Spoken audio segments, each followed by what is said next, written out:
Good morning, everyone. Um, I'm recording this video in the evening time because, as some of you may know, there's a funeral in the morning, Friday morning.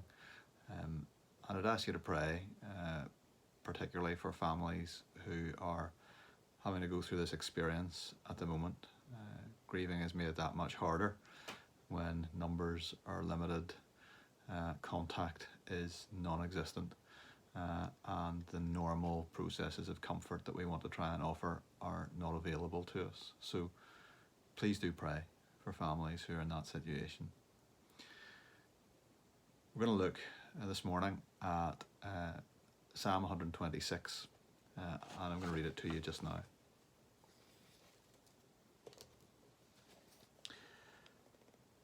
When the Lord restored the fortunes of Zion, we were like those who dream. Then our mouth was filled with laughter, and our tongue with shouts of joy. Then they said among the nations, the Lord has done great things for them. The Lord has done great things for us, and we are glad. Restore our fortunes, O Lord, like streams in the Negev. Those who sow in tears shall reap with shouts of joy. He who goes out weeping, bearing the seed for sowing, shall come home with shouts of joy, bringing his sheaves with him.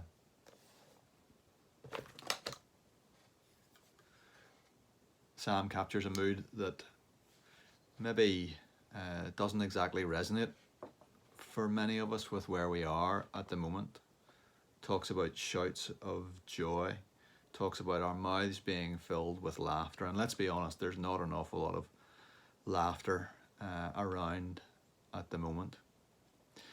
And yet, rejoicing is something which should still be there for us as Christians.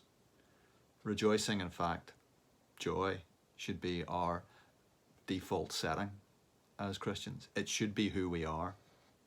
Sometimes Presbyterians get a bad reputation for being somewhat less than joyful. That's not actually true of most of the Presbyterians that I know. The reality for those who are followers of Jesus Christ, disciples of Jesus Christ, is that joy has filled them.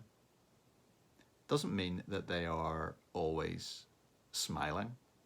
It doesn't mean that they don't experience pain or suffering in the same way that other people do.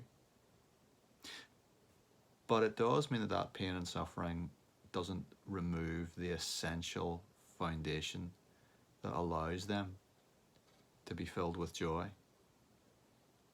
In the psalm, what we have is a situation where people are looking back with gratitude.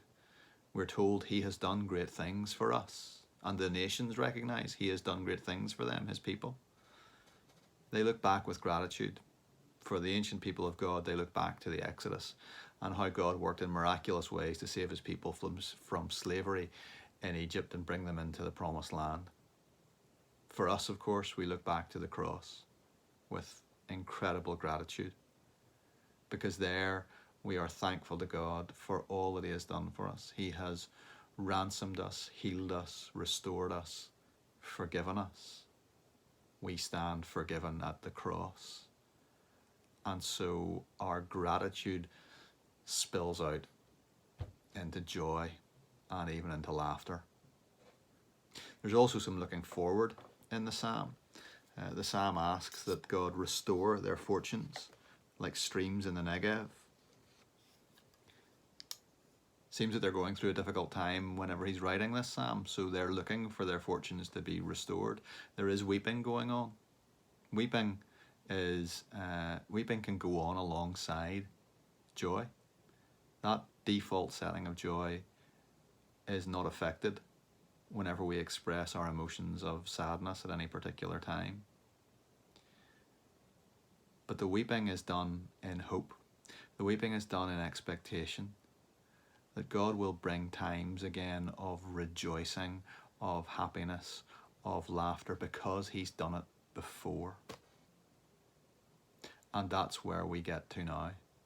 In the midst of the weeping, whether we're looking back on the cross and all that God has done for us, whether we're looking forward to a time when this wretched virus is no longer as virulent as it is right now, and when we can go out and about our normal lives and worship together again and do all of those things, whether we're looking back to the cross or looking forward to that time, where we are now, we can still rejoice.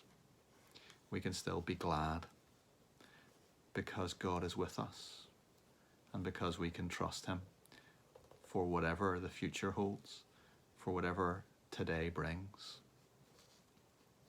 The Apostle Paul was the one who really showed us what it means to rejoice. From his imprisonment in Rome, he wrote to the Philippians, and that letter was full of joy. Rejoice in the Lord always. I will say it again, rejoice. And the key to it is rejoice in the Lord. He is our joy. He is our life. He is our all in all. Find your joy in him today, and let him fill you with that joy for every day. God bless today, and keep safe in whatever you're doing. Take care.